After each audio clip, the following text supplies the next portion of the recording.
anggota saya larang untuk marah. Jadi ya kalau marah bayar 10.000. Jadi nggak boleh marah-marah dong Pak Polisi?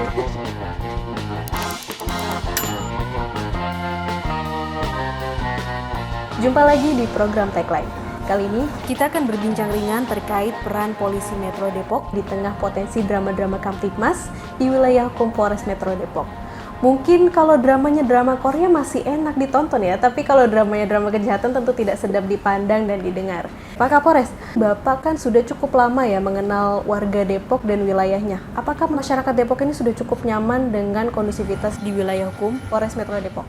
Kalau bicara nyaman, cukup nyaman ya. Lebih kondusif dibanding wilayah yang lain karena ada faktor-faktor yang memang diusahakan oleh Pemda supaya itu tidak ada tempat hiburan. Kebetulan Pemdanya juga melarang minuman beralkohol. Sehingga kerawanan yang sifatnya disebabkan oleh hal-hal seperti itu minim sekali gitu.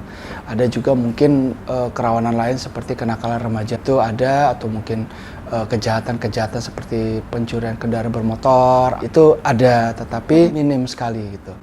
Sejauh ini Pak, seperti apa sih peran polisi dalam mengantisipasi kerawanan di wilayah hukum Polres Metro Depok? Kita selalu mengandalkan upaya-upaya preemptif, datang ke masyarakat. Kita ini sekarang ada kayak Jumat curhat, ada Minggu kasih, ada Rembuk warga. Jadi ini datang ke masyarakat untuk menanyakan sama mereka, kira-kira apa nih yang diinginkan masyarakat supaya wilayahnya aman gitu. Atau ada komplain nggak sama polisi. Jadi kita juga tahu nih kira-kira polisinya nakal atau enggak gitu ya. Nah itu kita turun ke masyarakat, upaya-upaya sosialisasi termasuk ke sekolah-sekolah. Ada juga memberikan sosialisasi masalah narkoba, masalah seks, masalah tawuran itu. Itu ada yang datang ke sekolah-sekolah dan ke lingkungan warga. Menilik ucapan Bapak sebelumnya terkait kritik dan masukan masyarakat, apakah Polisi Metro Depok sudah cukup profesional menyikapinya? Ya, jadi saya selalu menyampaikan sama anggota saya. Saya bilang kita itu nggak bisa ngelihat diri kita sendiri itu baik atau enggak. Maka saya bilang jangan marah kalau dikritik sama masyarakat, karena itu untuk perbaikan kita.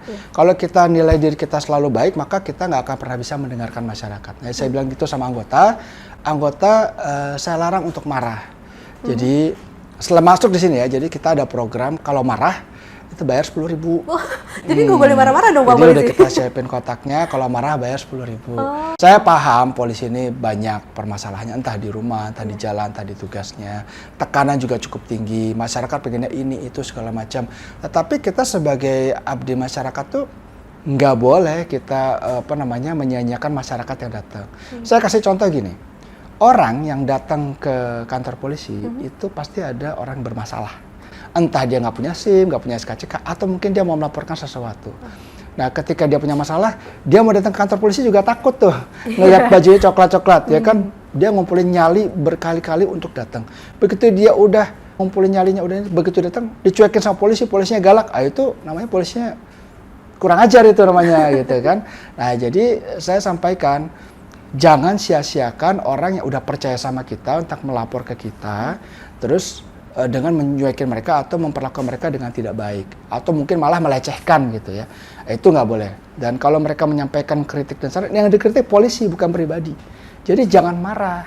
Misalnya bilang Kapolres nggak becus, saya nggak boleh marah. Kan Kapolres yang nggak becus, bukan Arya gitu. Kalau dia kritik saya, Arya ini begini, terus serangannya pribadi, saya bisa laporkan dia. Tapi kalau kritikan tentang kinerja saya justru harus introspeksi diri. Anggota juga gitu harus introspeksi diri, harus melihat ini kira-kira benar gak ya kritikan masyarakat. Benar gak kalau kita ini kerja kurang becus, itu diperbaiki. Jadi sudah semenjak dari bulan Januari saya sampaikan itu kepada anggota.